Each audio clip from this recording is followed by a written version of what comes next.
This past summer, my family traveled to Arizona for a memorial service for my grandmother. It was a sad occasion, but we wanted to make the most of it. My grandmother had lived in Arizona for a large part of her life, and my sister and I had many great memories of visiting her in the desert and learning about ghost towns in the Wild West.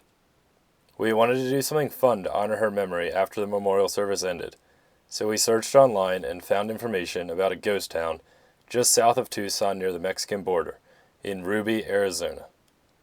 We had been to Tombstone many times, which is a touristy spot that does a great job of bringing back the feel of the Wild West, but definitely feels a little cheesy at times. The ghost town we found looked like the real deal. It was an old mining town that was abandoned in 1941, and was the scene of a double homicide that led to the largest manhunt in the history of the Southwest. We drove through the Arizona desert until we reached a parking lot. I had read to park here and hike for a few miles until you reach Ruby. We got out of the car and immediately felt the heat. We were in southern Arizona in July, so the temperature was around 120 degrees. We began the hike and couldn't get over the beautiful scenery. There were cacti everywhere and a mountain range soaring above the horizon. We continued hiking along the road until eventually it turned to dirt.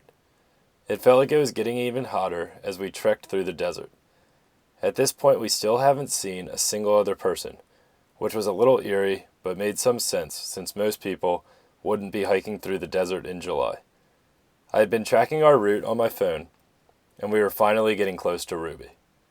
As we continued hiking, some trucks and what looked like a camouflage shack came into view. We were a bit confused, but decided to continue forward since we were so close to reaching the ghost town. As we got closer, we could see some writing on the trucks. Border Patrol. My dad started getting a little nervous.